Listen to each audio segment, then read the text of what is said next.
12 hours, that's how long they gave her. 12 hours in a locked congressional chamber. No cameras, no press, no escape. On one side sat Charles Koch, a billionaire who spent 43 years turning quiet money into loud laws. On the other sat Jasmine Crockett, a black congresswoman from the South.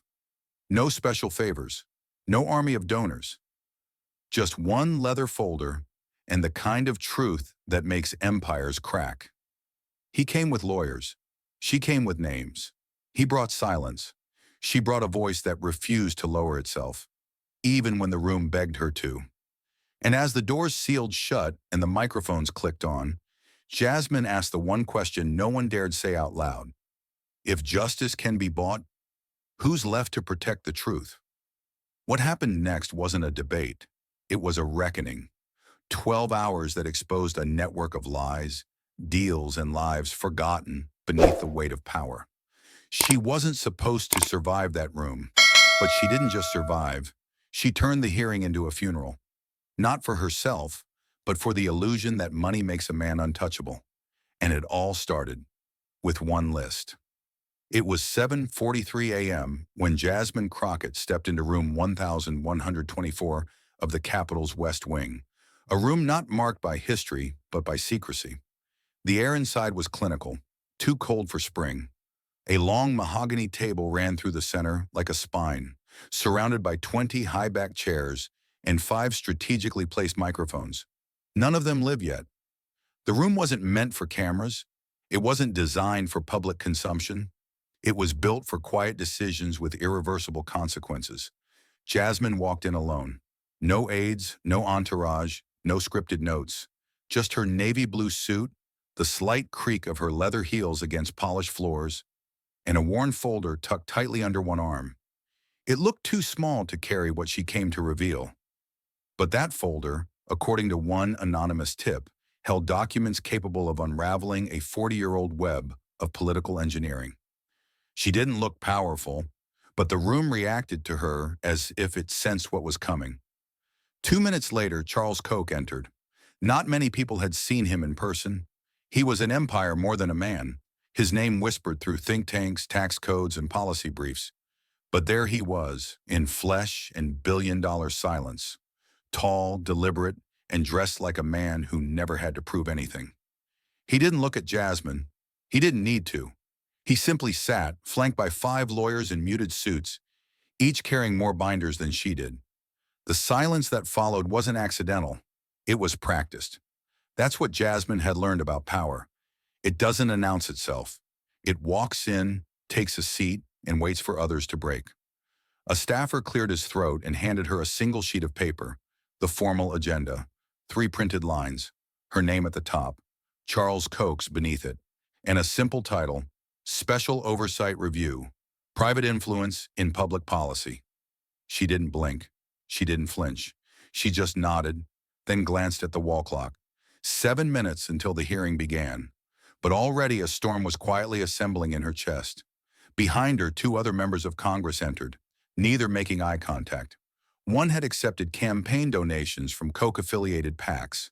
The other had once co-sponsored a bill written word for word by a think tank Charles funded.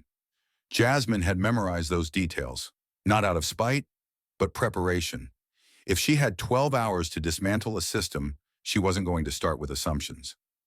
A soft click sounded near the door. One of the microphones turned red. It was time. Jasmine didn't speak yet. Instead, she placed the worn folder on the table. Every eye followed her hand, as if expecting it to combust. Then, with surgical care, she opened it. Not wide, just enough to reveal a tabbed index. Some of the tabs had names, some numbers. Some were labeled with nothing but a single black dot. Koch didn't look at the folder, but for a fraction of a second, he stopped adjusting his pen. There it was, the smallest crack. Jasmine smiled, not out of confidence but confirmation. She leaned back, laced her fingers together, and looked directly across the table. You spent 4 decades building a fortress out of money, she thought, not saying it yet. But what if I told you I found the back door, and someone left it unlocked? And just like that, the stage was set. Not for a hearing, for a confrontation that would challenge everything the room was built to protect. And the question now wasn't whether Charles Koch would walk out untouched. It was whether the truth she carried could make even a man like him look small. The room didn't creak or shift when Jasmine opened the first tab. No audible gasp, no slamming fists, just the quiet, taut tension of a place where every person knew exactly what was about to begin, and none of them could stop it. She didn't raise her voice. She didn't need to. When a room is filled with people who fear what might be said next, volume becomes irrelevant. She simply leaned forward, slid a single page across the polished table, and began to read. Line 1, $2.8 million to the American Legislative Exchange Council, used to draft copy-paste legislation targeting voting districts in Georgia, Texas, and Arizona. Her eyes locked onto the congressman from Georgia seated to her left. Line 2, $6.1 million funneled into educational programming at 3 state universities. Course content adjusted, curriculum vetted, professors fired, all under the banner of free market reform. Her gaze shifted to the senator across from her, a man who'd once praised those reforms on live television. Line 3, $10.2 million to non-disclosed 501c4 groups pushing disinformation campaigns about voter fraud, 8 months before the 2020 election. Still silence. Jasmine continued flipping the pages, not pausing, not explaining. The names kept coming. Institutions, professors, local mayors, school boards. Every one of them connected by a thread of dark money that until now, no one had dared unravel. But she had, and now the pattern was undeniable. She finally looked up. "You don't need a gun to hijack democracy," she said calmly. "You just need a checkbook and the right printer." A flicker of movement. One of Koch's lawyers leaned in, whispered something. Koch nodded, but didn't interrupt. He still hadn't said a word. Not yet. His expression was unreadable, carved from decades of power too practiced to betray itself. But something in his stillness, too precise, too controlled, betrayed what his lips wouldn't. Jasmine turned to a new page, this one marked only by a single letter. D. She paused just for a second, then placed a photo face down on the table and slowly turned it toward the group. A modest home in Louisiana, half sunk into the earth, water damaged, roof sagging. She began speaking, not as a congresswoman, but as a witness. That's the Simmons family home, 5 miles from a Koch-owned chemical plant in Iberville Parish. In 2019, 3 of their 4 children developed respiratory conditions. No hospital nearby would confirm causation. They filed a complaint. Within months, their father was laid off, their water shut off, and the land was rezoned for industrial acquisition. She let the words hang. No one spoke. Someone shifted in their chair. Jasmine let the silence breathe, then dropped another photo on top, this one of the youngest Simmons child in a hospital bed. They didn't want a lawsuit. They wanted air. Her voice was steel now, measured, controlled, but seething just below the surface. And you wonder why I came here with a folder and not a filter. Someone cleared their throat. Another shifted again. Jasmine kept going. This isn't oversight. It's autopsy of every corner where a system failed, not because it didn't work, but because it worked exactly as it was paid to. Finally, Charles Koch lifted his eyes. Jasmine didn't flinch. "Tell me," she said quietly, "is it still free enterprise when the price is children?" The room didn't answer. It couldn't. Not yet. Because this wasn't the moment where power defended itself. It was the moment it realized someone had finally mapped its footsteps in blood. The moment Jasmine requested her speaking time, something in the room shifted, not visibly, not loudly, but unmistakably. A kind of electric discomfort crept through the air, the kind that slithers into spaces where the usual balance of power feels off. The chair recognized her. The floor was hers. But before she could utter a single word, a firm voice broke in from across the table. "I move to delay her statement pending procedural clarification," came the interruption. Representative Halverson, a known Koch ally. His eyes darted to Charles Koch, as if seeking silent approval, but Koch remained impassive. It wasn't about what Koch said. It was about what others were willing to say for him. The chair frowned. On what grounds? National security implications, Halverson replied too quickly. Her materials weren't cleared for classified reference. Jasmine didn't blink. There's nothing classified about a cancer diagnosis, or campaign donations, or air that turns children's lungs black. The chair hesitated. Murmurs began. A woman behind Jasmine shook her head in disbelief. Another staffer whispered frantically into a headset. But Jasmine didn't sit down. She didn't yield.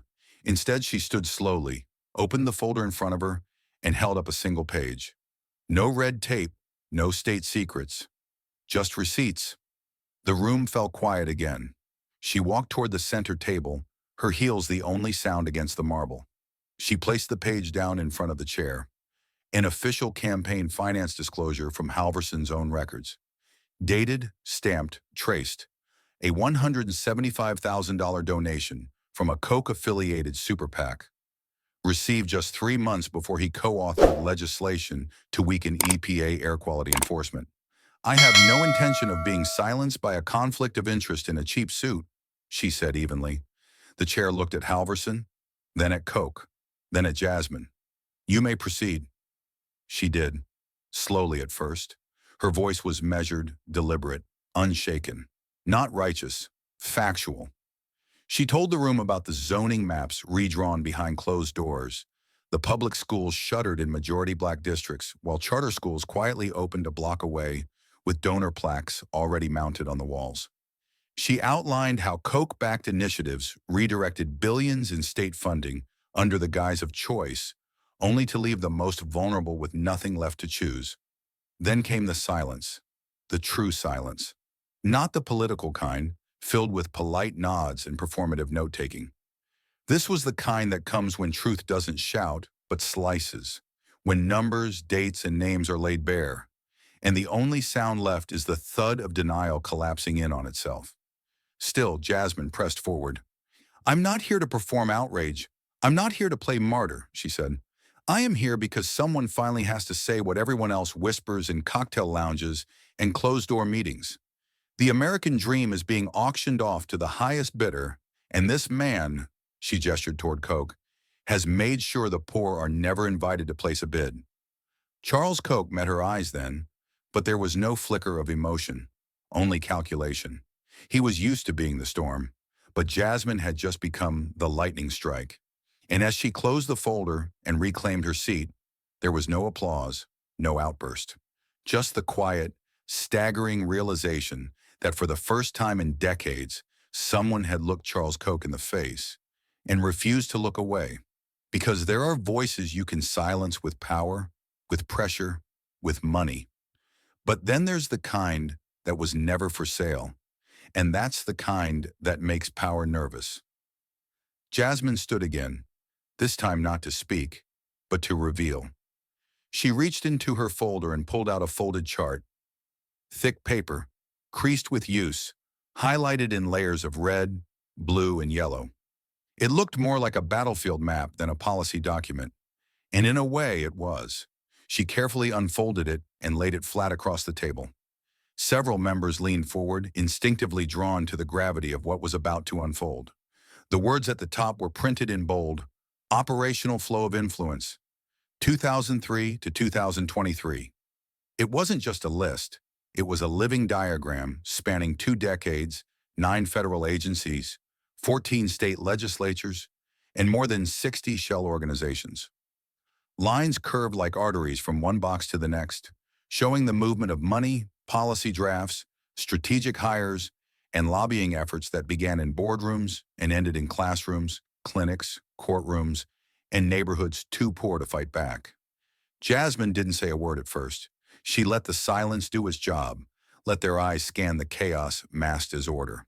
When she did speak, her voice was steady. This isn't a conspiracy theory. This is a business plan. And like every business plan, it begins with capital. She pointed to a box at the top labeled Koch Industries PAC. Below it, a web spread outward to various entities. Freedom Partners, Donors Trust, Heritage Action, State Policy Network. From there, arrows reached into sectors of life few realized were for sale. School boards, public utility commissions, even juvenile justice programs. Each of these arrows represents a dollar trail, and every dollar moves like a vote, except no citizen ever cast it. Jasmine moved to the next cluster, marked in green. Education Influence Pipeline. She described how university departments were offered grant money with strings attached, curricula rewritten to favor free market orthodoxy, climate science undermined, civil rights history diluted.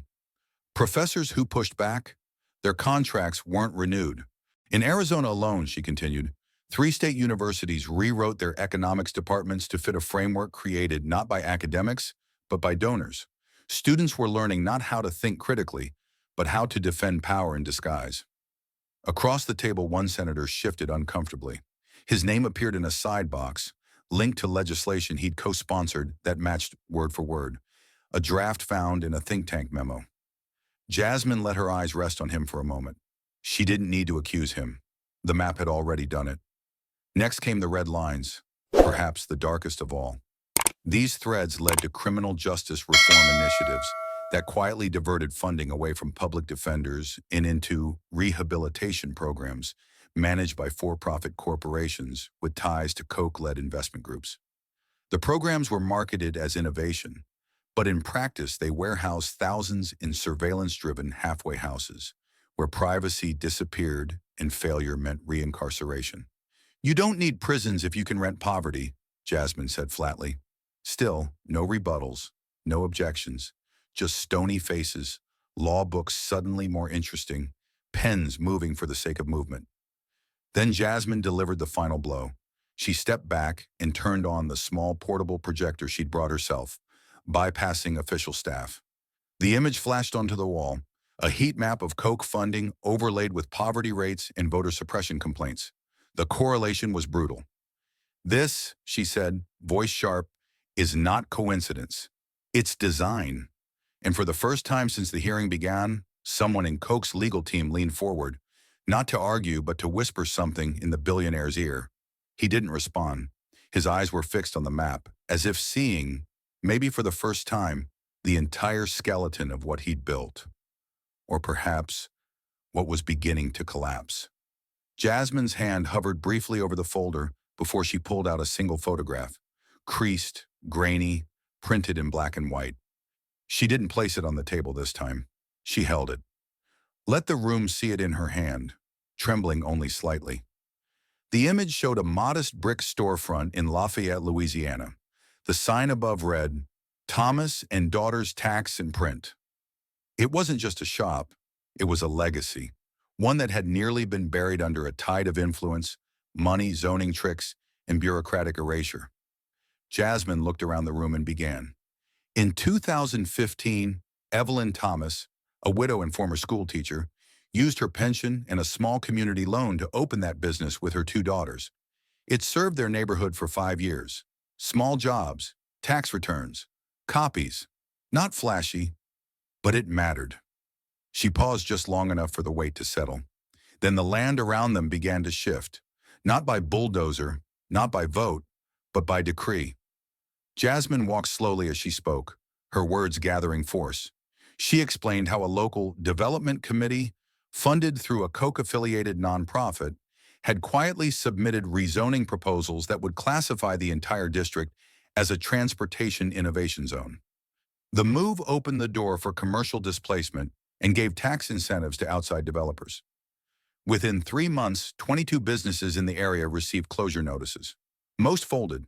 Some were bought out for pennies. But Evelyn Thomas didn't sign. She stayed. She fought. Not with protests or headlines, but with paperwork, Jasmine said, holding up copies of appeals Evelyn filed.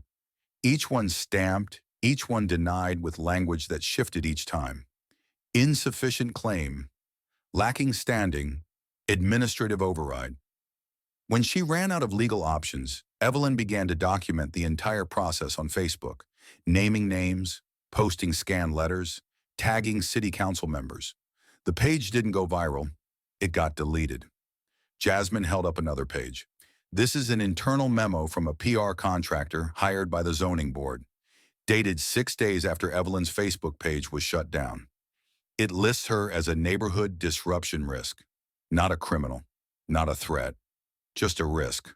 for refusing to disappear quietly. A murmur moved through the room, low but distinct. Jasmine let it ride. The same week, her utilities were cut off without warning. A brand new tech incubator received a state grant to renovate the building next door. Their opening day speech included the phrase, "breathing new life into neglected communities." Jasmine's voice tightened, but didn't break. You cannot call it neglect when someone was already breathing there. The photo was still in her hand. She held it higher now. That woman, Evelyn Thomas, was my client in 2016, back when I was a public defender picking up pro bono eviction cases. She let the sentence land, then continued softer. She lost the shop, lost the building, but not her mind. She kept every document, every letter. She sent them to me in a shoebox wrapped in duct tape, 2 weeks before she passed away from untreated pulmonary issues. The hospital listed it as environmental stress. I called it engineered exhaustion. The room was silent again, and then Jasmine looked directly at Charles Koch for the first time since she'd begun the story. Your people didn't bulldoze her home. They buried it in paperwork. They made erasure look like policy, and they almost got away with it. Almost, because Evelyn hadn't just left Jasmine documents. She'd left her a promise. If no one else remembers me, you will. And Jasmine did. Today was proof. When Jasmine finally took her seat again, the room was still caught somewhere between shock and calculation.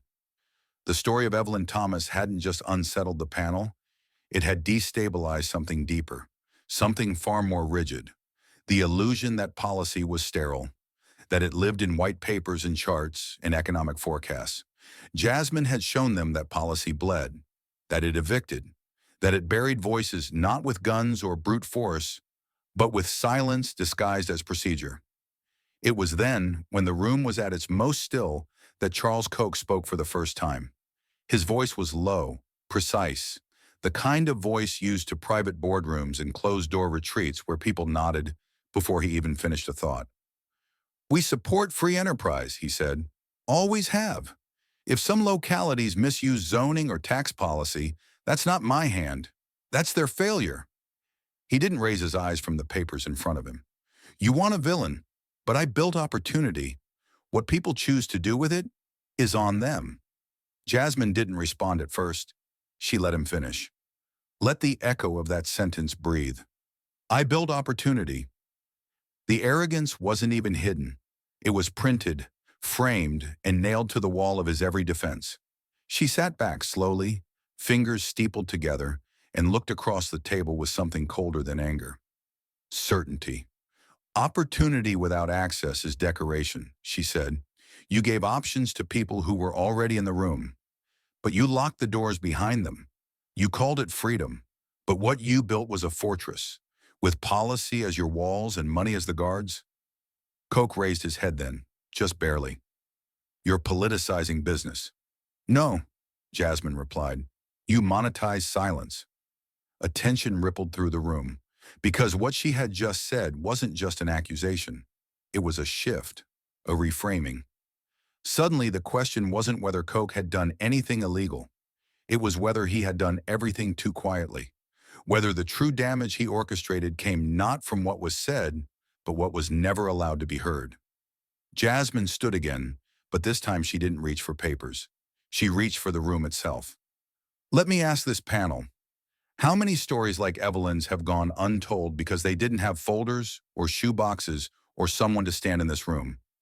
How many times has the phrase economic revitalization been used to erase a zip code? How many policies passed through this chamber had fingerprints no one bothered to dust for? No one answered, not because they didn't have answers, but because saying them out loud would mean acknowledging the system wasn't broken. It was functioning exactly as designed. She walked back toward her chair, slower now, letting her heels echo deliberately. Silence isn't neutral, she added, voice quieter now, more dangerous. It's a strategy, and some of the most powerful men in this country have spent decades perfecting it, buying it, legislating it, and weaponizing it against the very people they claim to uplift. Then she stopped and turned one last time toward Koch. But here's the thing about silence. Once it cracks, it echoes. She sat down. No one moved. because in that moment it became clear. This wasn't just a hearing anymore. It was a turning point. The man who had once controlled the room with absence, with distance, with silence, was now being unraveled by the one thing he'd never learned how to face. A woman who couldn't be bought, and a voice that had run out of patience. The tension in the room was palpable. For a moment it felt like time itself had slowed, as if everyone, from the highest-ranking congressman to the lowest-paid staffer, knew the storm was coming, but couldn't yet see where it would hit. Jasmine sat still, her hands folded neatly in front of her, waiting for the next move. But this time the move wasn't hers. The door to the chamber creaked open, a low sound that broke the heavy silence like a gunshot. All eyes shifted toward it, including Charles Koch. He leaned forward, his face an unreadable mask of calculated composure. A young man, no older than 25, stepped into the room, wearing a plain, dark suit and carrying a briefcase. His face was a mix of nerves and determination. He'd clearly been coached in secrecy. The moment he stepped inside, Jasmine's heart skipped. This was the moment she had been waiting for, the moment that would change everything. "Is this him?" one of the staffers murmured under his breath, eyes darting toward Jasmine. Jasmine didn't answer. She didn't need to. The young man approached the table, his hands shaking slightly as he placed the briefcase down with a soft thud. The hush in the room deepened, as if the very air had thickened with anticipation. He looked at Jasmine, and in that single moment, she could see the weight of his decision etched in his eyes. He was about to destroy everything he'd ever known. But there was something else there too, something that mirrored the anger in her own heart. It was the look of someone who had been pushed too far and could no longer stay silent. The chairperson cleared his throat. "Who are you?" The young man looked around at the room. He was holding something, an envelope stamped with an official seal, its contents hidden from view. He didn't answer the question immediately. Instead, he slid the envelope across the table toward Jasmine. She looked down at it, feeling the room's collective breath held in unison. It was as though the very truth of the situation had been wrapped in this envelope, waiting for someone to open it. Finally, he spoke. "My name is Eric Foster. I worked as an accountant for Koch Industries for 5 years." He swallowed, his voice quiet but steady. "I have something you need to see." Jasmine didn't hesitate. She took the envelope from the table, carefully tearing it open. Inside there was a stack of documents, bank statements, internal memos, and reports that looked too clean to be accidental. At the top of the stack was a cover letter, dated just 3 weeks ago. Her eyes quickly scanned the words. Internal Audit Report, Operation Greenlight, Unreported Political Contributions and Off-the-Books Expenses. Jasmine felt her pulse quicken as she skimmed the contents. The documents detailed millions of dollars in unreported political donations, routed through shell companies and foreign accounts, money that had been funneled directly into influencing elections, local legislation, and even judicial appointments. The paper trail was like a river of corruption, and this was the dam about to break. She looked up at Eric. "Where did you get this?" He took a deep breath. "I was in charge of auditing financial records for Koch's political operations. I was told to alter reports, to hide transactions. They told me it was for the greater good of the economy. But when I started seeing names like mine, on those lists, I couldn't stay silent anymore." Jasmine's heart pounded in her chest. She stood up, placing the documents on the table. Her voice was firm, but the anger she felt was controlled, calculated. "Ladies and gentlemen, what you're seeing here isn't a small mistake. It's systematic corruption on a scale we've never seen before. This is how the Koch empire has operated in the shadows, burying the truth beneath layers of falsehood, bending the law until it breaks, and using power to silence anyone who gets too close." The room was still. No one moved. No one spoke. The truth had been laid bare, and it was undeniable. Jasmine turned back to Eric, her eyes locking onto his. "You've done the right thing. This will change everything." Charles Koch's grip on the armrests of his chair tightened. He didn't speak. He didn't need to. The truth had already found its voice, and there was no silence left to hide in. The room was silent for a heartbeat, then two. The air was thick with anticipation as the documents lay exposed on the table. Each page a bullet wound to the carefully constructed empire Charles Koch had spent years perfecting. Jasmine watched the faces of the panel members. Some of them were already shifting in their seats, nervously glancing at one another, as if the weight of what had just been laid before them was suddenly too much to ignore. Eric Foster stood by her side, visibly trembling. She gave him a reassuring nod before returning her attention to the room. She could feel the eyes of every congressman and every camera on her. But it wasn't the cameras that mattered now. It was the people in this room who had the power to expose the truth, or bury it once more. Jasmine took a deep breath and spoke again, her voice cutting through the silence like a knife. "Ladies and gentlemen," she began, her tone unwavering, "what you are seeing here is the blueprint for a system designed not to serve the people, but to exploit them. These files, these are the consequences of years of unchecked power. These are the wreckage of lives, families, and communities left behind to sustain the power of one man and his empire." She flipped to the first page, her fingers steady. "This one here," she pointed to the top document, "details the Operation Greenlight Fund. This is how Koch Industries diverted millions of dollars through shadow corporations, money that didn't just disappear.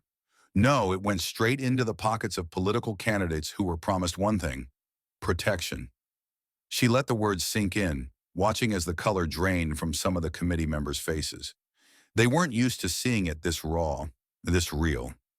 Koch had carefully crafted a network of silence for years, and now Jasmine was showing them the cracks in the foundation. "There's more," Jasmine continued, flipping through the files with deliberate precision. "These are the internal memos from Koch's top brass. Business deals, kickbacks, collusion with foreign governments. Everything is tied together. Politicians, judges, corporate tycoons, all of them linked by one thing: control."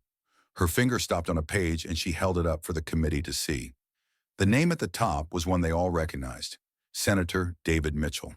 The memo was dated 2 years ago, marked with the words "Urgent, expand influence on judiciary appointments.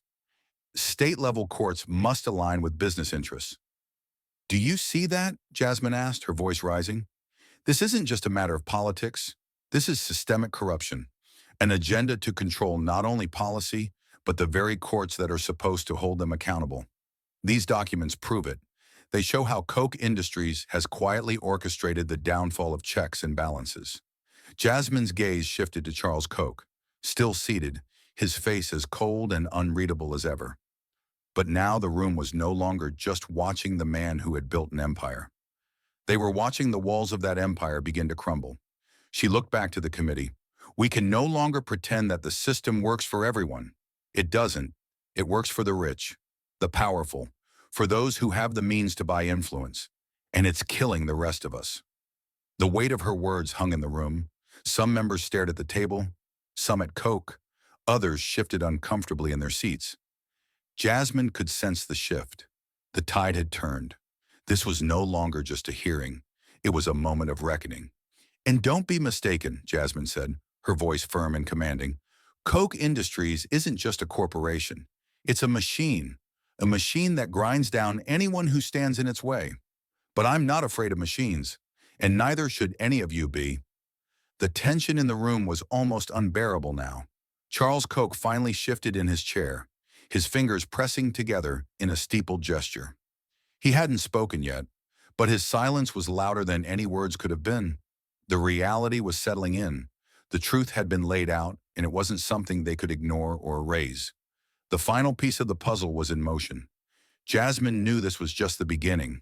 The files, the stories, the evidence, they were only a spark. What mattered now was how far the fire would spread. She looked at Eric, who stood by her side, his face pale but resolute.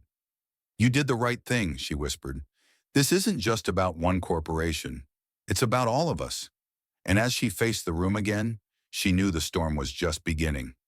Jasmine's words hung in the air, thick and electric, long after the final document had been shown, long after Charles Koch's silence had settled over the room. The evidence was clear. The corruption was undeniable. But there was something else now, something even more powerful than the paper in front of them. Jasmine had done what no one had expected. She'd taken the most insurmountable force in American politics and exposed it for what it truly was, a fragile house of cards.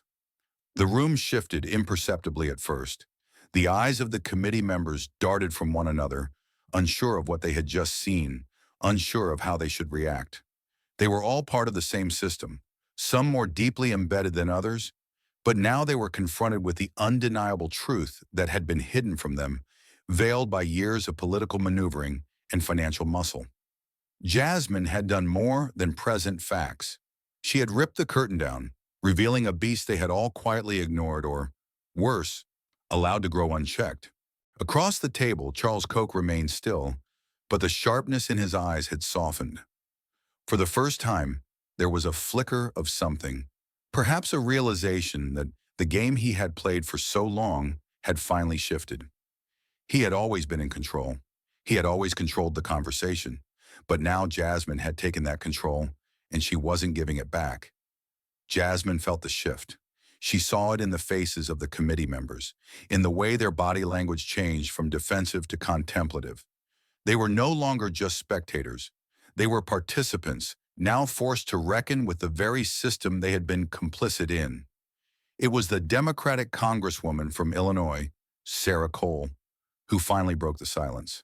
Her voice was barely above a whisper, but it cut through the tension like a blade. We can't ignore this. This is not just about Koch Industries.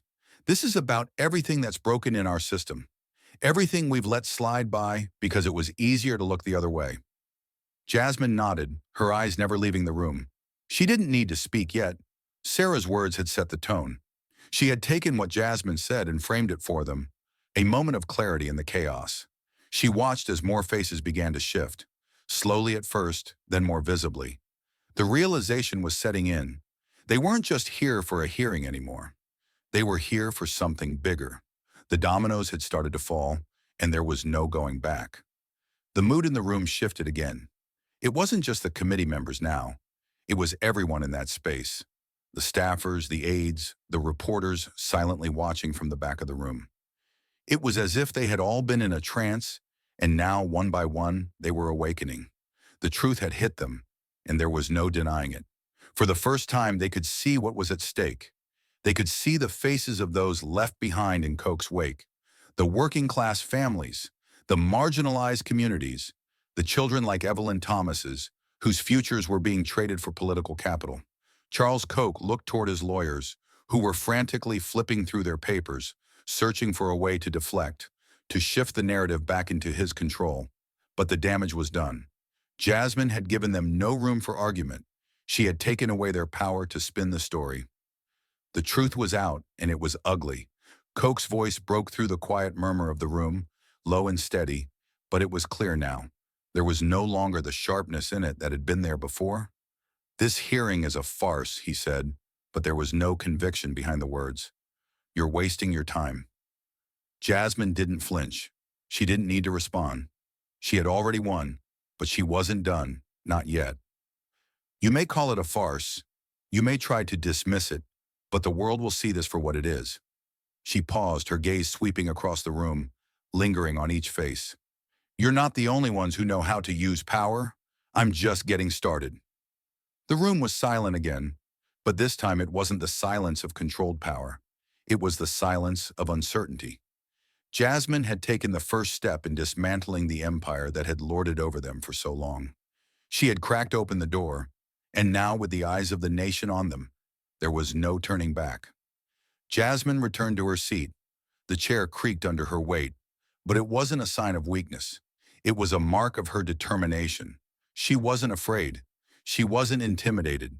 She was ready for whatever came next. And for the first time, Charles Koch knew it. The game had changed, and for the first time, he wasn't the one in control. Jasmine flipped through the stack of documents in front of her, each one more damning than the last. She didn't need to read every word.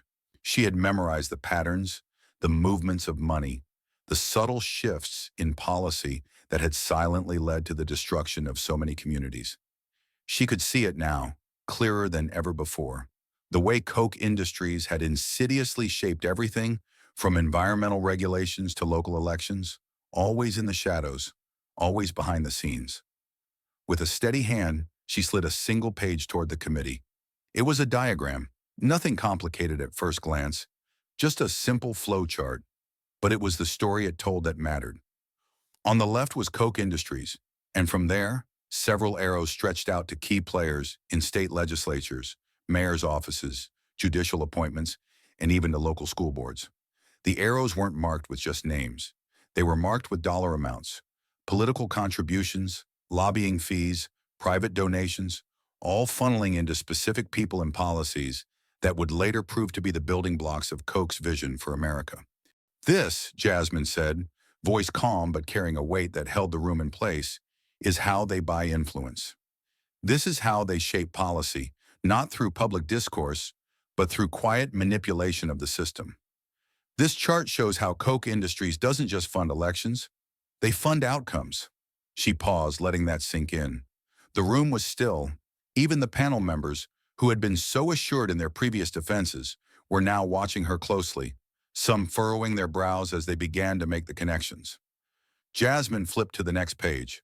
On it was a series of emails that had once been buried deep within Koch's vast web of subsidiaries. The subject lines were strikingly innocuous: zoning proposal feedback and legislative draft review. But as she read aloud the highlighted sections, the facade of ordinary bureaucracy started to crumble. We need this zoning change approved before the next election cycle, and we need it to go unnoticed by the public. Jasmine read from the first email, her voice controlled but intense. If we're able to get this past the opposition, we'll secure the development contract for 3 new factories, each worth millions in long-term contracts. She paused. That's the reality of corporate-driven legislation. She flipped through a few more pages. Emails detailing the subtle redirection of federal environmental funds.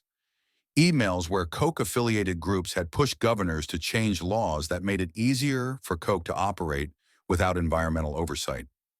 The true cost wasn't just economic, it was environmental, social, and moral. But in the world of Koch Industries, none of that seemed to matter. Jasmine leaned forward slightly, her voice growing more forceful with every word. Tell me, she asked, looking directly at the room, how is it that these companies, backed by one of the wealthiest men in the world, can make a mockery of the system, make a mockery of democracy, and yet we sit here pretending like it's all part of the free market? Her eyes found Koch's, and for the first time in this entire hearing, his steely demeanor seemed to falter, just for a moment. Jasmine didn't wait for him to respond. She didn't need to. The evidence was in front of them. They could all see it now. The patterns in the shadows, the quietly orchestrated manipulation of democracy that had cost countless lives, countless communities, and countless futures. Every dollar you see in these emails, she continued, flipping to a page showing the exact amounts Koch had spent to influence judicial appointments, is a dollar that could have gone to clean water, education, healthcare. But instead, it went to something far more dangerous. It went to control. She let that one word hang in the air. It was the heart of everything: control. The control that Koch had worked tirelessly to perfect, and the control that Jasmine was now determined to break. The room was no longer the same. Something had shifted. The eyes of the committee members, once passive, were now filled with recognition. Recognition that this wasn't just a hearing. It was the unraveling of a system that had been in place for too long. Jasmine knew this battle wasn't over, but today she had shifted the tide, and now the rest of the world would see it too. Jasmine's voice echoed in the chamber, a steady rhythm punctuated by each damning revelation. Yet even as the committee members absorbed the weight of what she had just presented, one question still hung in the air, unspoken but inevitable. What would they do about it? The silence in the room was oppressive.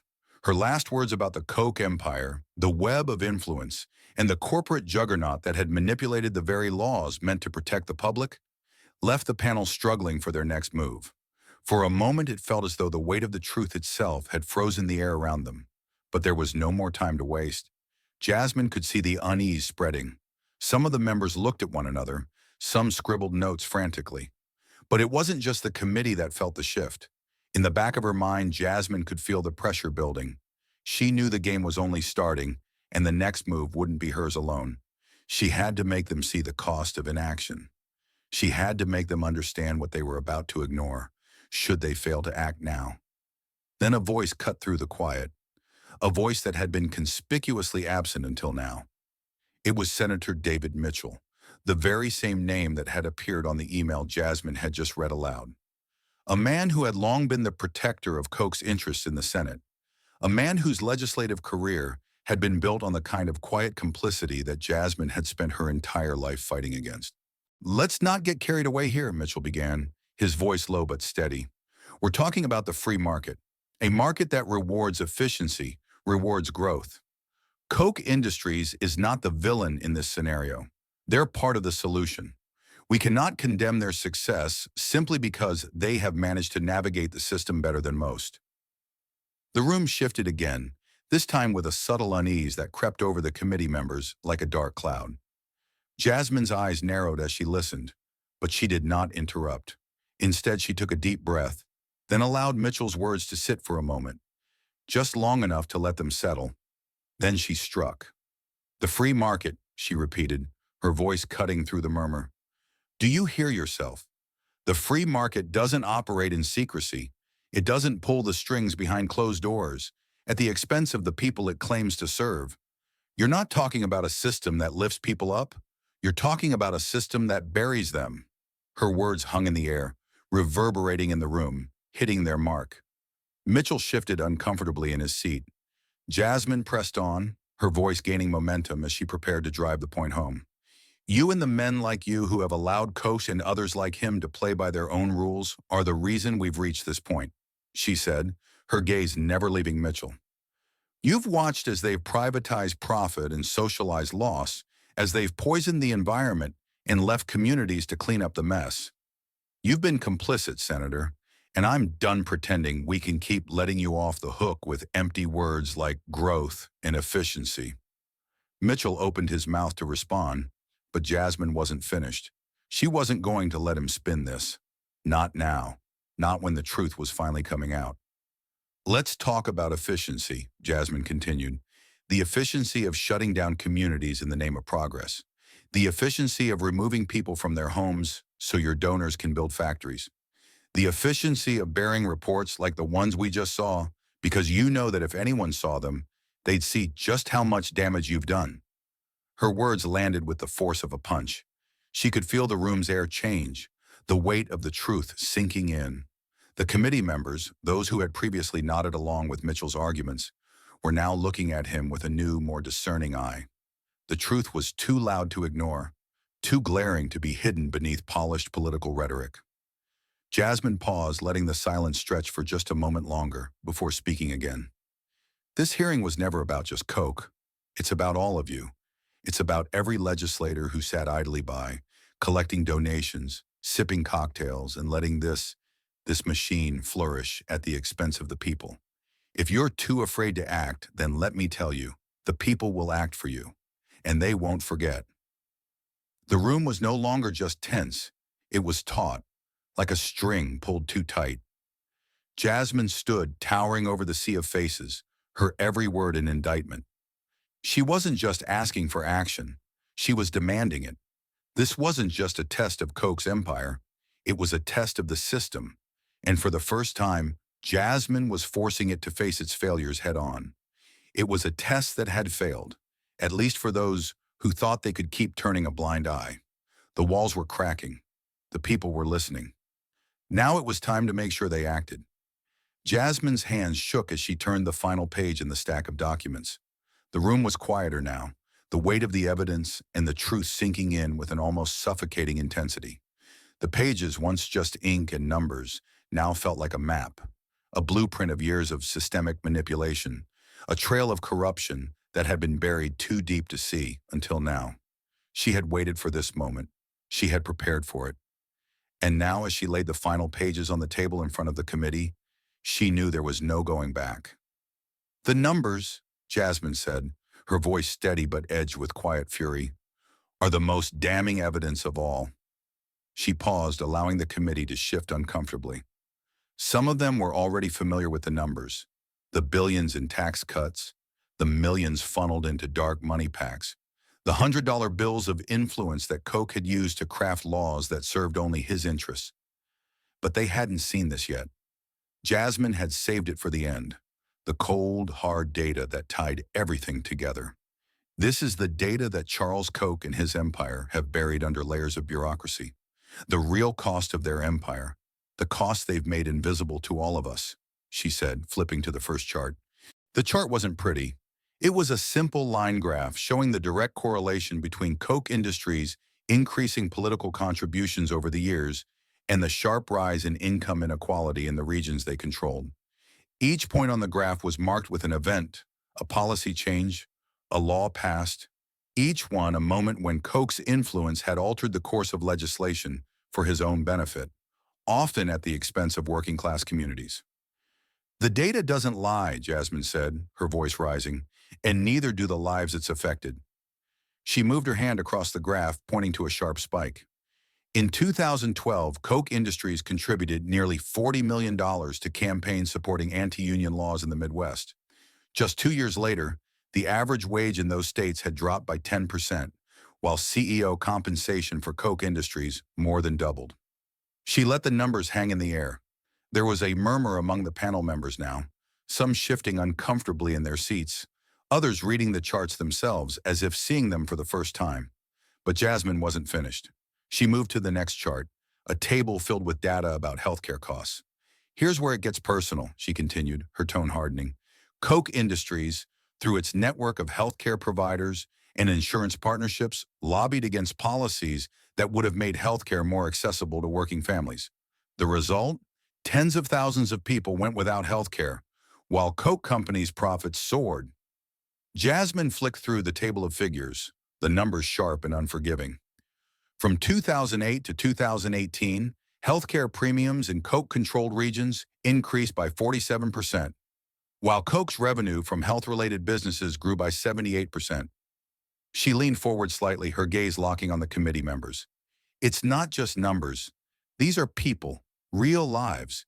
They're the ones who can't afford basic care, who end up in emergency rooms with illnesses that could have been treated for a fraction of the cost if we had proper systems in place. And yet Koch and his network fought every single attempt at reform. The room was silent now. Even Charles Koch, who had been sitting stone-faced, wasn't moving. His usual composure was slipping, not visibly, but in the way his hands fidgeted, his fingers tapping against the armrest of his chair. He couldn't deny the numbers, couldn't dismiss the facts, but he wouldn't speak, not yet. Not while the storm Jasmine was creating swirled around them all. Jasmine reached for one final document, the pièce de résistance. It was a report from a Koch-funded think tank detailing future projections for environmental deregulation. This, she said, her voice colder now, is the part you don't want the public to see. The part where you get to pretend that you're saving jobs, that you're growing the economy. But the truth is, you're sacrificing the earth for short-term profits. The report outlined projections for the next decade, showing that if Koch-backed deregulation policies went forward, thousands of jobs in environmental cleanup and public health would be lost. Meanwhile, Koch's holdings in fossil fuels, mining, and chemical production would see exponential growth. Jasmine looked at Koch directly. You're trading jobs in green industries for those in fossil fuels, and you call it progress. There was no response from him. The silence in the room now wasn't just uncomfortable, it was suffocating. Jasmine's voice was a hammer against the walls of complacency that had surrounded this committee for too long. I want you to understand this, Jasmine said, her voice unwavering, because these numbers, they're not abstract. They have names, they have faces, they have futures, and you can't just hide behind them any longer. She let the words sit in the air, the finality of her statement reverberating through the room.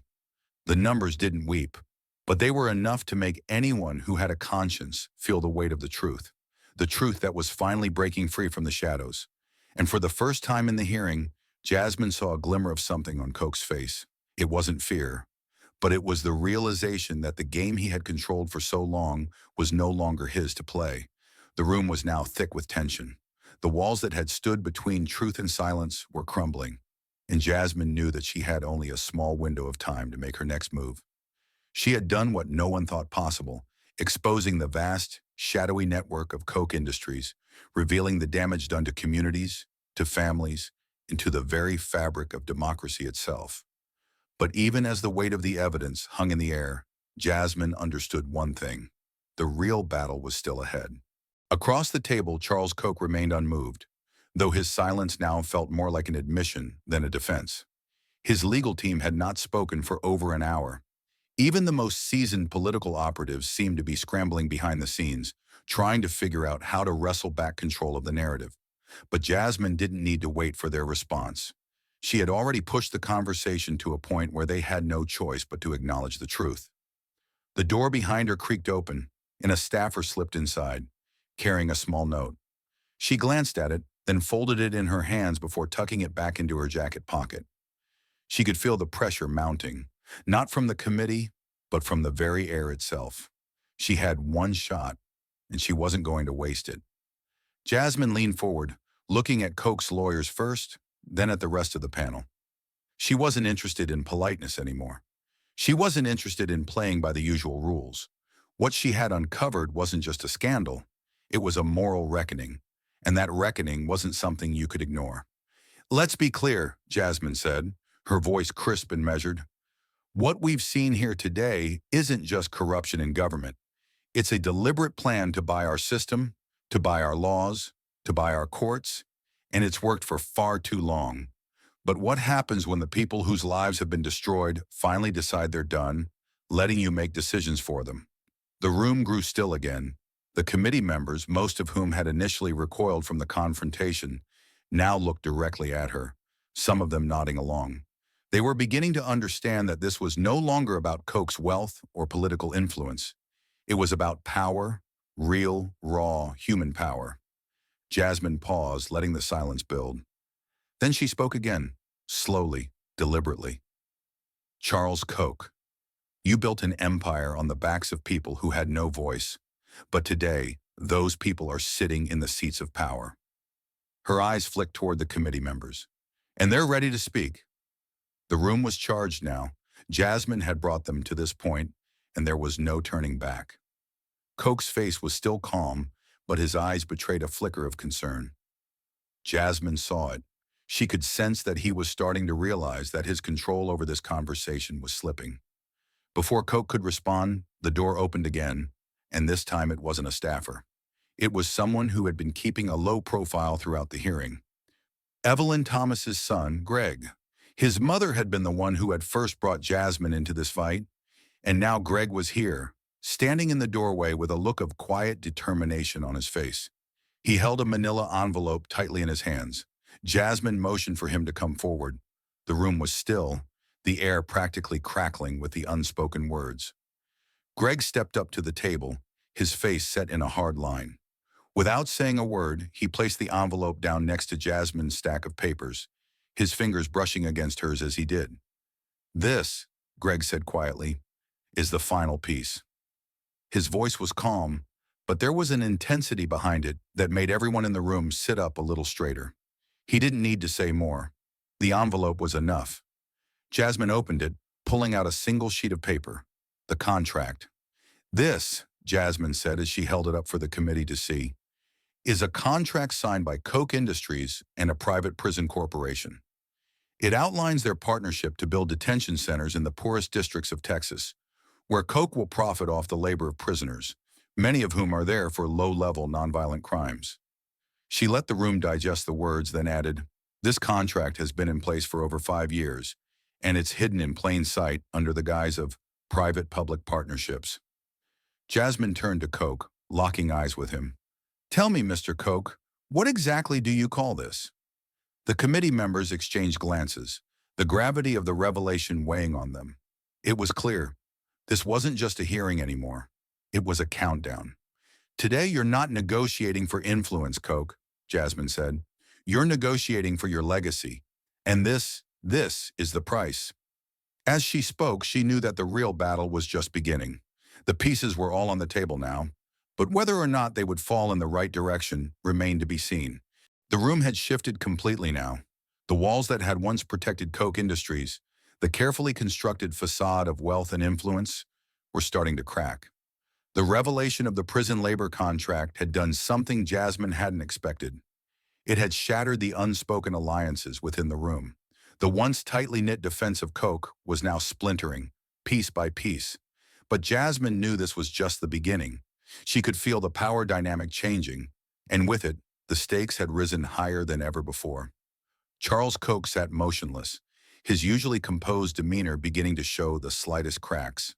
His eyes, once unwavering and calculating, now seemed to dart between his legal team and the committee members. He was no longer in control of the narrative. Jasmine could feel the shift.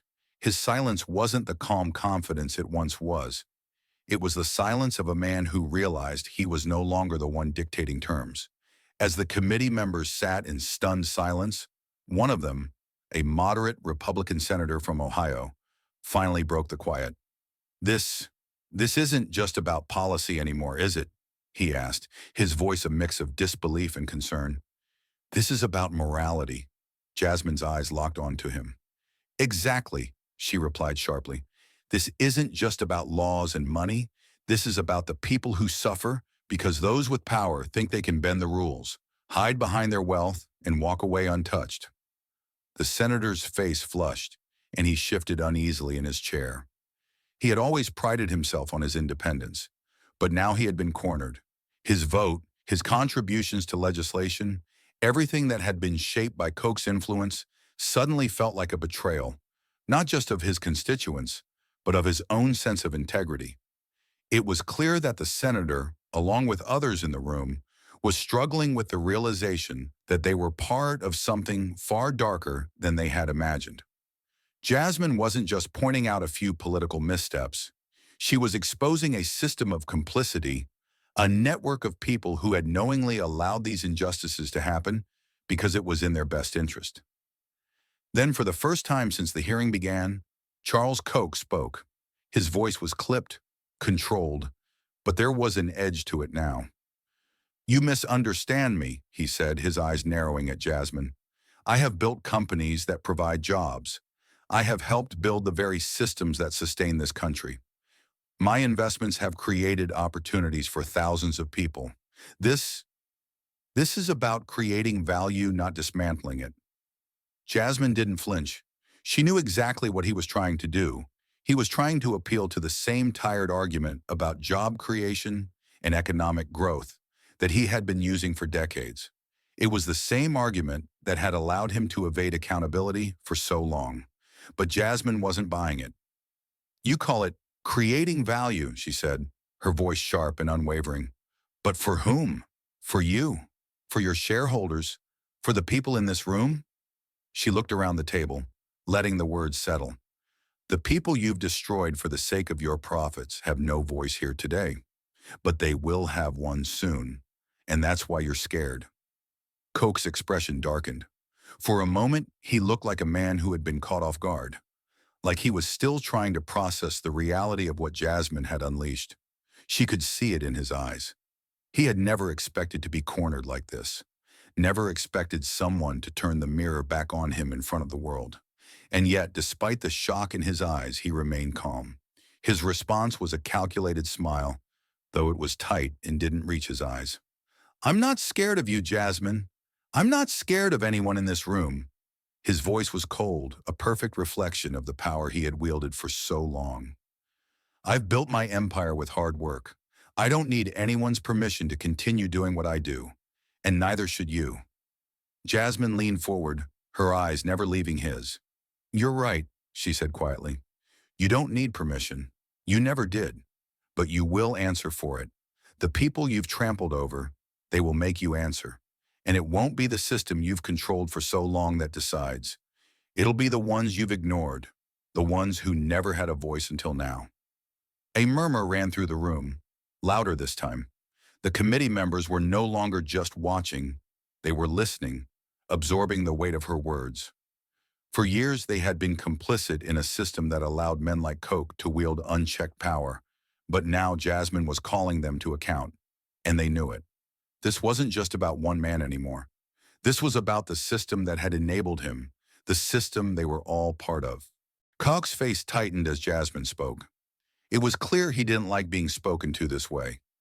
He had spent a lifetime building his empire on the belief that power could be hoarded, that the truth could be bent and shaped to fit his desires. But in Jasmine, he was finding an opponent who wouldn't be silenced. And for the first time, that realization made him uneasy. Jasmine wasn't just exposing Koch. She was exposing the very system of power he had spent his life constructing. And in doing so, she was about to ignite a movement that could dismantle it. Power had no friends, no allies, no shield strong enough to protect it when it was no longer untouchable. And today, Jasmine Crockett had proven that power had a voice, and that voice had been turned against it. The tension in the room reached a boiling point, thickening with every word that passed between Jasmine and Charles Koch. The veneer of civility had evaporated entirely, leaving behind a raw, unsettling confrontation that had laid bare the depths of Koch's manipulation.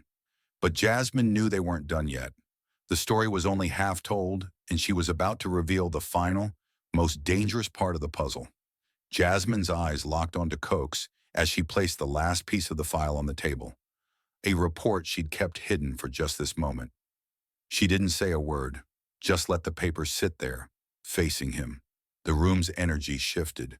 The atmosphere had been thick with uncertainty, but now something more concrete was in the air, something cold, inevitable. Koch's gaze darted to the document, his eyes narrowing slightly.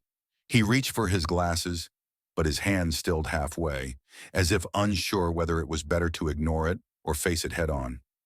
Jasmine didn't wait for him to make the decision. She began speaking in a measured tone, but each word felt like it carried the weight of 1,000 revelations. This, she began, is the final line you crossed. It's the one you thought no one would ever see. Not the press, not your donors, not your partners, but you're wrong. She leaned forward, her gaze unflinching. This is where you crossed a line that can never be uncrossed. And this is the moment that will undo everything you've built. Her hand hovered over the report, not yet revealing it. She let the anticipation build, savoring the final moment before everything would be laid bare. Every eye in the room was fixed on her, and even Koch, despite his usual calm, seemed tense, on edge. The silence stretched, and with it, the weight of what she was about to do. Finally, she flipped the report over, revealing the headline at the top: Project Shadow, Koch Industries' secret investment in private military contractors. Jasmine let the words sink in, knowing the impact would be immediate.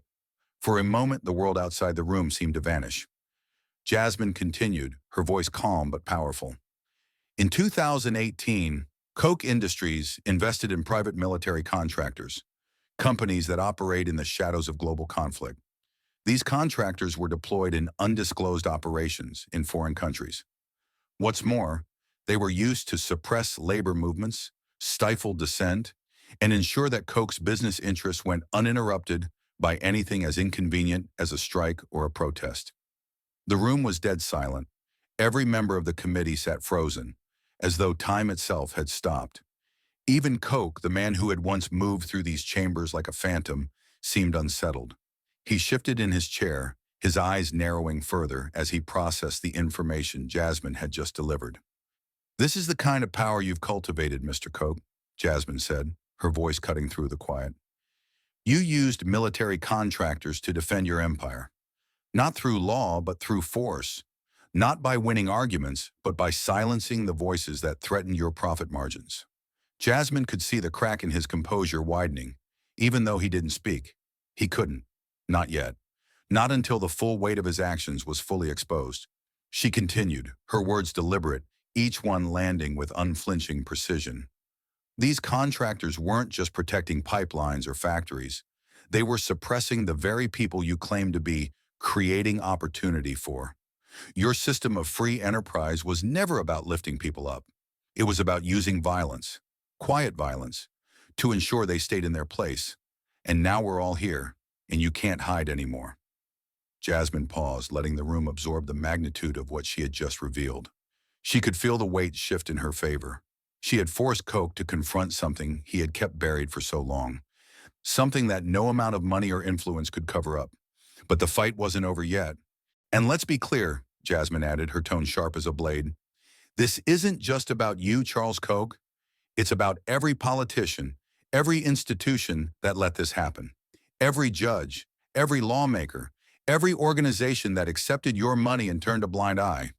You thought your money could erase all this? Well, it didn't. Not today. There was no turning back now.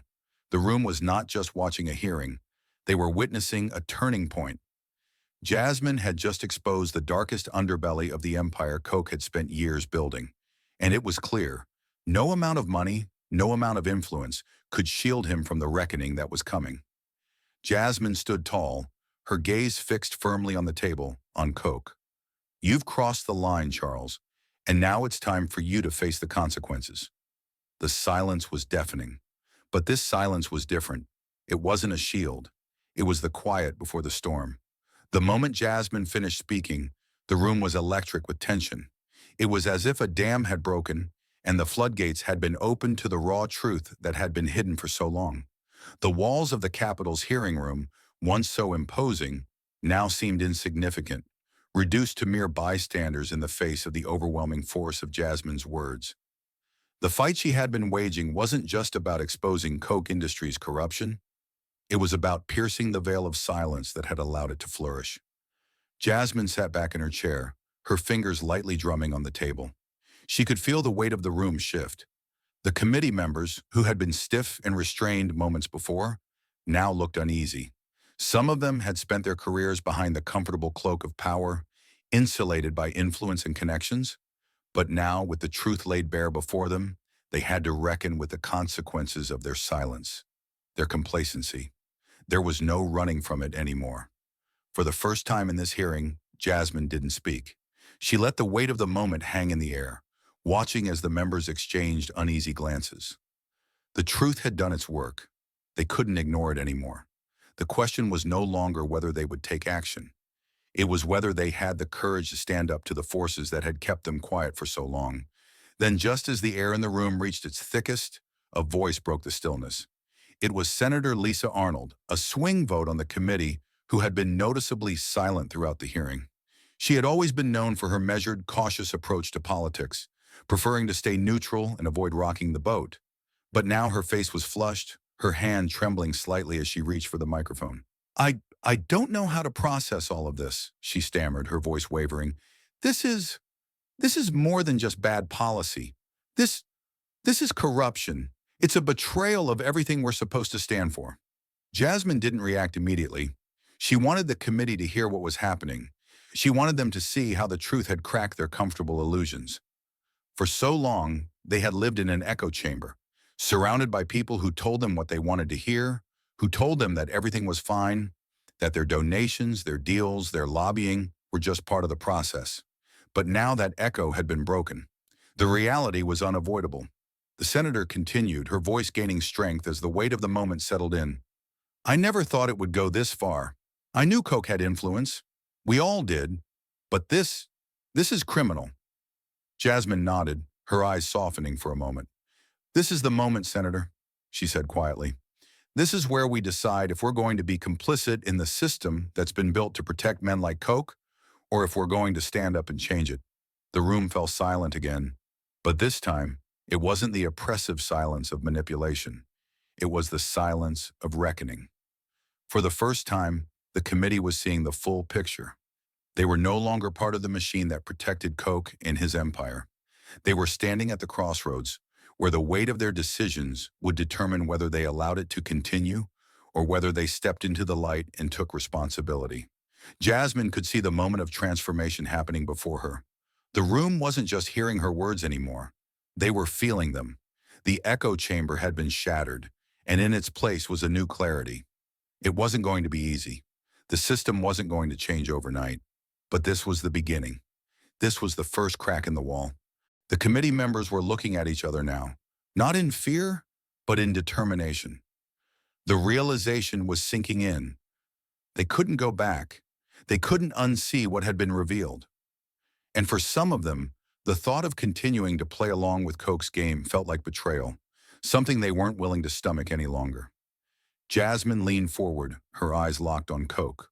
For the first time in the entire hearing, she saw a flicker of doubt in his eyes. He was no longer the untouchable billionaire. The truth was breaking through his armor, and the room knew it. He wasn't the one in control anymore. "The silence is over," Jasmine said, her voice firm and unwavering. "And no amount of money, no amount of influence can take that away from us now." As her words rang through the room, Jasmine knew the battle was far from over. But this moment of truth, was the turning point. And no matter how hard they tried, they couldn't go back to the way things were. Jasmine had always known that the moment she took the first step, there would be no turning back. The fight she had started was never going to be easy, but what she hadn't fully anticipated was how fast the truth would spread, how quickly the walls of power would begin to crumble under the weight of undeniable facts. The dominoes had started to fall, one by one, and she could feel the ripple of that effect in every corner of the room, every whispered conversation. The first crack came within hours of the hearing's conclusion. A single tweet, a single headline, and suddenly the world was paying attention. The narrative that had long been shaped by Koch's influence, by the money and control that had held it in place, began to fracture. News outlets, many of which had long been reluctant to confront Koch's empire head-on, found themselves unable to ignore the scale of what had been exposed. The Koch empire's secret operations unveiled in explosive congressional hearing. The story spread across every major news network like wildfire. By the next morning, the first wave of fallout had already begun. State officials who had long been in Koch's pocket suddenly found themselves answering uncomfortable questions. Governors who had repeatedly blocked attempts at environmental reform, judges who had approved Koch-backed deregulations without question, each of them now under scrutiny. But it wasn't just politicians who were feeling the heat. Major corporations, some of them publicly linked to Koch's lobbying efforts, began issuing statements, distancing themselves from his influence, or worse, quietly halting their financial support for Koch-linked causes. And then came the biggest surprise. One of Koch's largest subsidiaries, a leading chemical company, had just been implicated in a major environmental disaster in a small, unincorporated town in Texas. The leak had been covered up for months, buried under layers of bureaucracy and legal threats. But as the scandal broke, it was clear.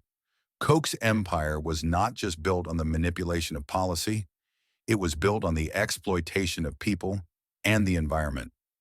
Jasmine sat in her office, watching the news unfold, her mind racing. She knew this wasn't the end. This was just the beginning. She had set something in motion, and it wasn't just political careers on the line now. It was Koch's entire carefully constructed system of control. Her phone buzzed. It was a text from Representative Cole, the congresswoman from Illinois who had broken ranks with Koch's agenda during the hearing. "I just got off the phone with several of our colleagues," the text read. "They're calling for a full investigation into the influence of Koch Industries over state-level politics. We might have a chance to finally get them to answer for all of this."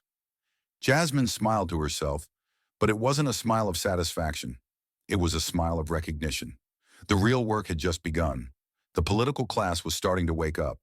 But would it be enough to hold Koch accountable? Could the system they had all been a part of, the very system they had benefited from, ever truly be dismantled? A knock on the door interrupted her thoughts. Greg Thomas walked in, his face set in a determined expression.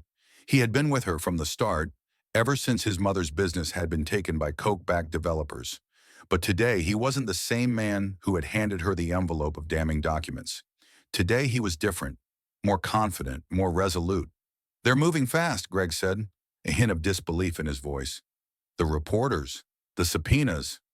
People are finally asking the questions we've been screaming about for years." "But Jasmine, it's not just the Kochs. There are other players involved. This goes deeper than we thought." Jasmine's heart skipped.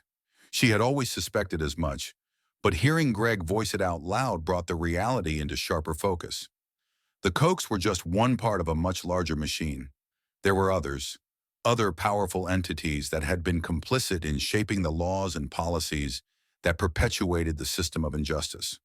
The question was whether the momentum she had created could bring all of them to light, or if it would be channeled into a few high-profile cases, while the rest stayed hidden in the shadows. The next few days were a blur. Jasmine received calls from lawyers, journalists, and even whistleblowers who were now willing to speak out against Koch's influence.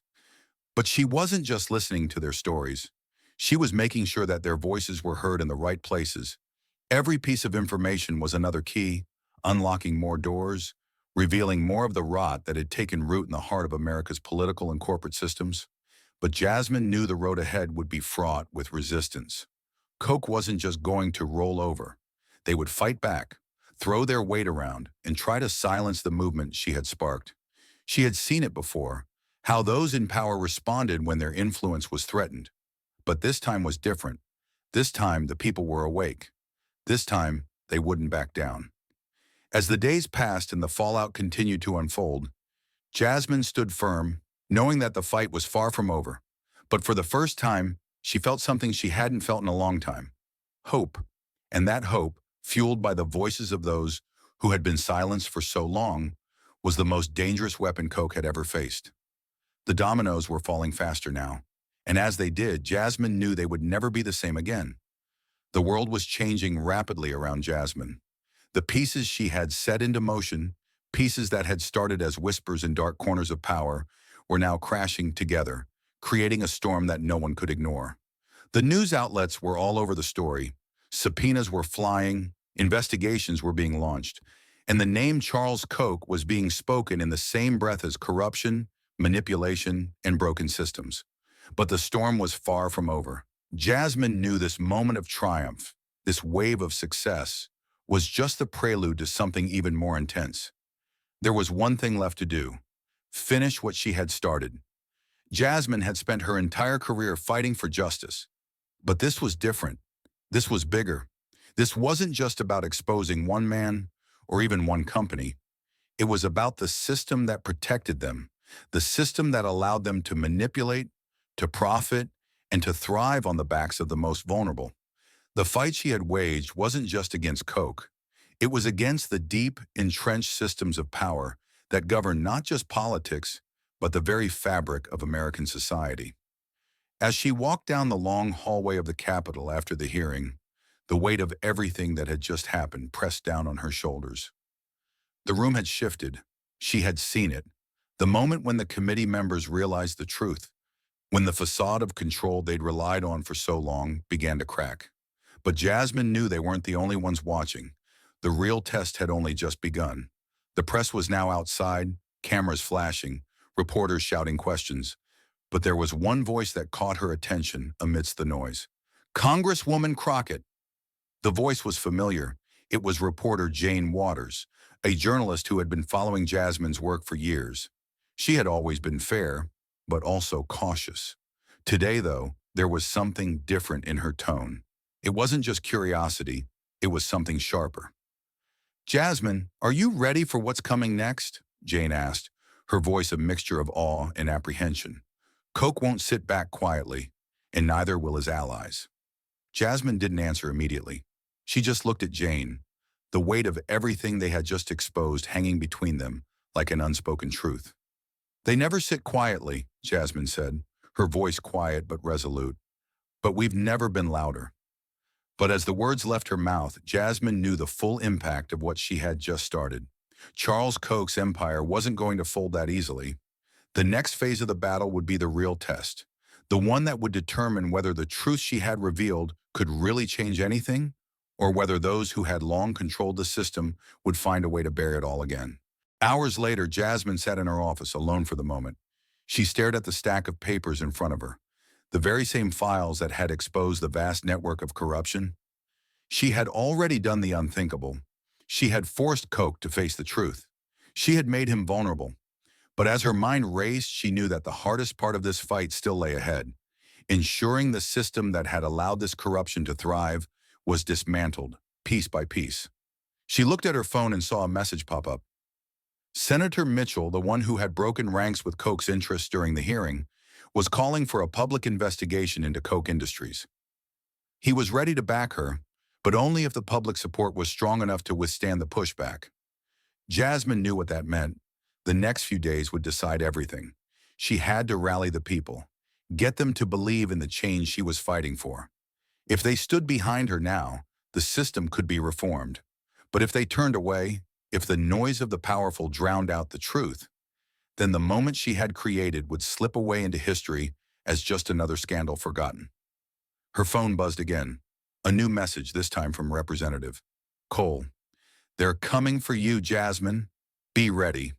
She smiled bitterly. She knew the fight wouldn't be over until the last blow was struck. And Koch wasn't going down quietly. The next phase wasn't going to be about the media or the public. It was going to be about power. Raw, unrelenting, desperate power. And Jasmine was ready to face it head on. She stood up, feeling the weight of the moment settle around her. It was more than just a political battle now. It was a fight for her people, for the ones who had been silenced for so long, for the ones who had never been given a chance. She would not let them be forgotten. Her eyes hardened, a quiet determination settling in her bones. The battle had only just begun, but this time she was not fighting alone. The truth was on her side, and the storm was coming. Jasmine Crockett sat quietly in her office, the soft hum of the Capitol building surrounding her, but her mind was elsewhere, on the battle that had already changed everything. The hearing had ended, but the echoes of what had happened, of what had been revealed, were still ringing in her ears. She could feel the weight of it all, the lives, the systems, the battles she had fought, and the ones still ahead. It had started as a whisper in a dark corner of the political machine, a few documents, a few voices willing to risk it all for the truth. And now, the whole world was listening. The Koch empire, once an untouchable giant, was on its knees, exposed for the first time to the kind of scrutiny it had long avoided. But Jasmine knew this moment wasn't the end. It was just the beginning. She leaned back in her chair, her fingers pressed against the side of her temple as she tried to gather her thoughts. The press had been relentless. The news had spread like wildfire, igniting public outrage. People were finally seeing what she had known all along, that the system was rigged, that men like Charles Koch had manipulated laws, bent the rules, and silenced the voices of the very people who needed the most help. The calls had started coming in almost immediately after the hearing ended. Journalists, activists, politicians from both sides of the aisle, all wanting to know one thing.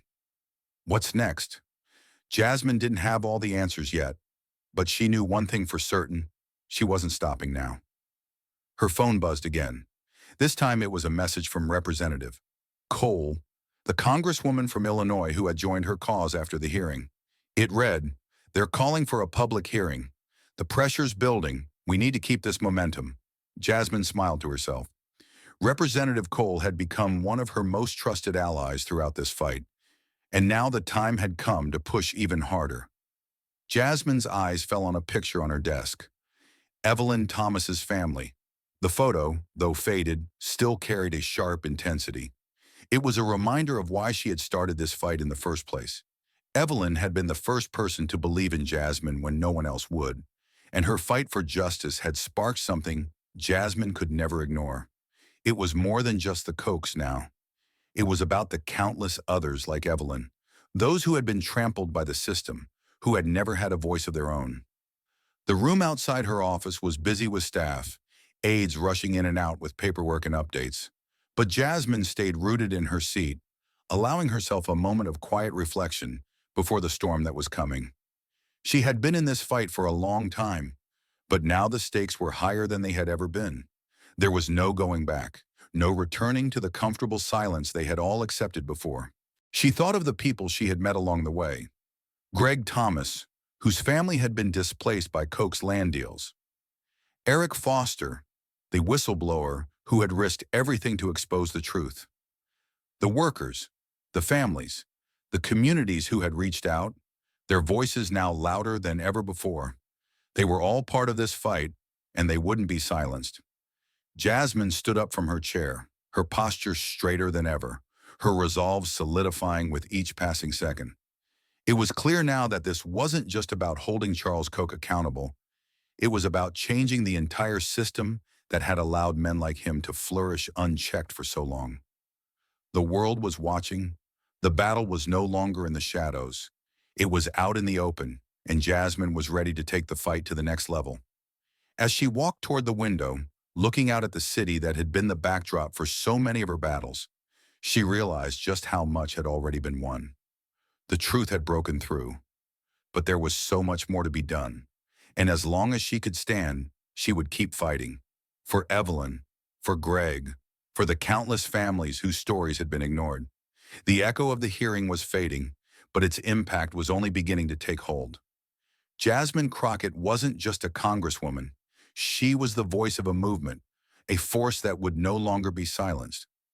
Jasmine stood before the large windows of her office, looking out over the heart of Washington, D.C., the city she had sworn to serve, a city where power was made in back rooms and deals were sealed with a handshake, now felt different to her.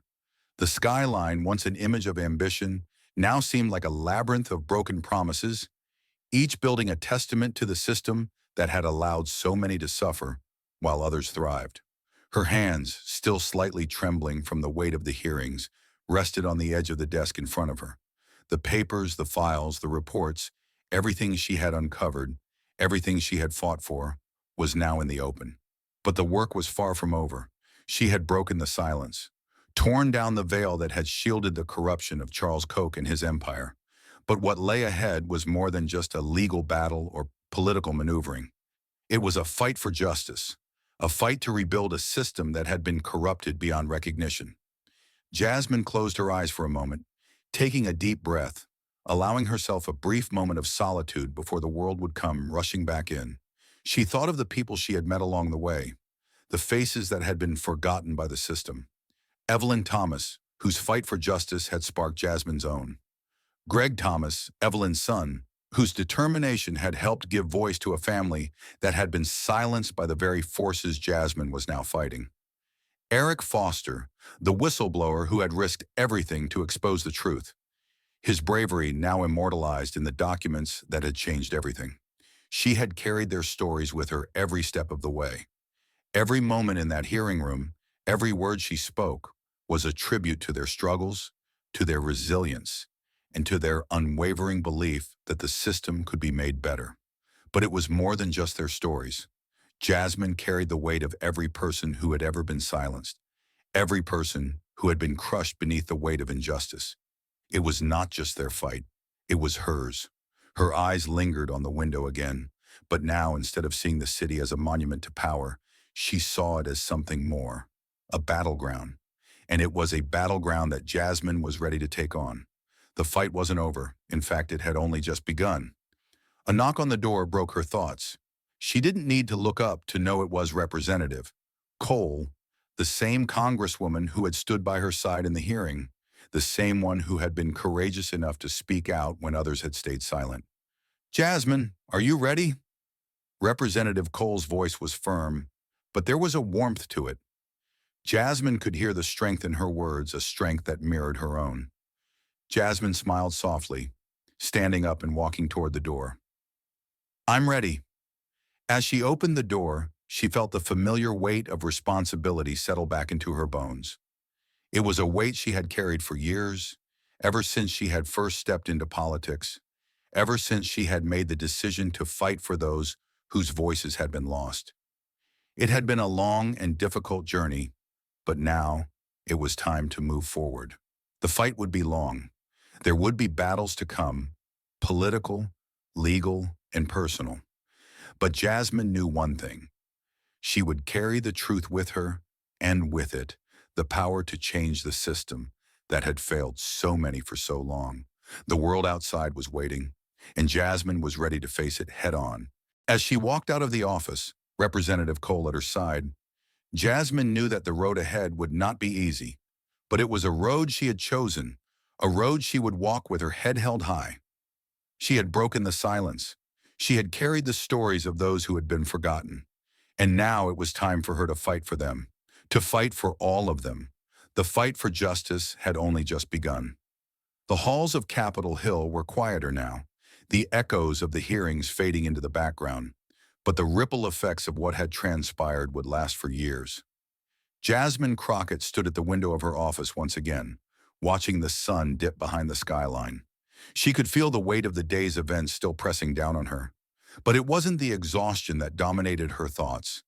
It was the certainty that this moment, this fight, had been just the beginning of something much larger than herself. For months, she had walked a fine line, balancing on the edge of political power and personal conviction. Every decision, every move she made had been carefully calculated because she knew the cost. She had seen firsthand how easy it was for truth to be twisted, for powerful people to bend reality to fit their needs, to silence those who dared to speak up. And she had made a promise to herself, to the people who had trusted her, to never let that happen again. The documents, the revelations, the public outcry, they had all been part of a plan to expose what was hidden in the shadows. But it wasn't just about exposing Charles Koch or his empire. It was about exposing the system itself, the system that had allowed power and wealth to accumulate at the top, leaving communities to crumble beneath it. Jasmine had always known that the road to justice was long and hard. She knew the fight would never truly be over. But today she had proven something that the world had long forgotten. Truth cannot be bought. As she stood there lost in thought, she thought back to the first time she had heard about Evelyn Thomas's fight. Evelyn had been a quiet warrior, not asking for recognition, not seeking fame. She simply wanted to protect her family, to keep the roof over her children's heads. And yet in that struggle, Jasmine had found the heart of her own fight. The fight for people whose voices had been stolen by a system that only valued profit over people. Jasmine had seen that fight in so many others, the workers, the families, the communities that had been betrayed, abandoned and discarded. It wasn't just about fixing the system for the people who had the resources to fight back. It was about ensuring that those who had no voice, no money, no power, were given the chance to speak and be heard. And Jasmine had made them listen. Truth can't be bought, she whispered to herself. Not by money, not by power, not by silence. She thought of Koch. He had always believed his wealth could shield him from the consequences of his actions. He had always believed that with enough influence, he could buy his way out of any problem. But in the end, it was the truth that had prevailed. The truth, no matter how inconvenient, no matter how painful, had found its way into the light. And it had changed everything. Jasmine knew the road ahead was still fraught with challenges. The backlash would come. Koch's empire wasn't going to let go of its power without a fight. The money, the connections, the media, they would all be mobilized against her. But Jasmine didn't fear them. She knew that the strength of her conviction, the clarity of her mission, would carry her through. The system might be broken, but it could be fixed. And the fight for justice was a fight worth taking on. She walked away from the window, her thoughts turning to the future, to the work that still lay ahead. There were laws to change, battles to win, and people to bring to justice. But Jasmine wasn't daunted. She had faced down one of the most powerful forces in America and come out victorious. She knew the truth was on her side, and with that truth, there was nothing she couldn't accomplish. Because in the end, power could be bought, money could be traded, but truth was priceless, and it would always win. She left her office that day with a sense of purpose. The fight wasn't over, but she was ready. The truth had found its voice, and she would never let it be silenced again. Jasmine Crockett stood at the edge of the Capitol, the weight of her victory settling in. She had faced an empire built on silence and secrecy, and in the end it was the truth that had prevailed. Through her unwavering resolve, she had shown the world that no amount of money or power could ever buy what was rightfully free: justice. Her fight was never just about exposing corruption.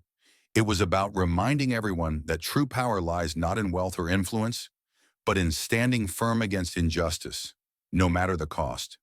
It was about giving voice to the silenced, the forgotten, and the oppressed, showing them that the system could be changed. Jasmine had cracked open the truth, and now it was too loud to be ignored.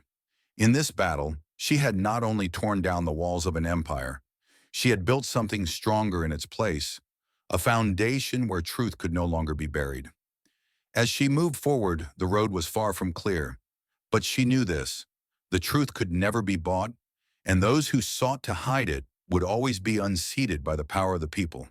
Jasmine had sparked a fire, and now the world would burn brighter for it.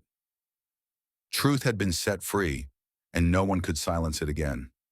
Thank you for watching until this moment and for standing with us on this journey for justice. Your support means everything. Like, subscribe, and turn on notifications so you never miss what's next. And we'd love to hear your thoughts. Leave a comment below and let us know what moved you most in this story. Together, our voices make a difference.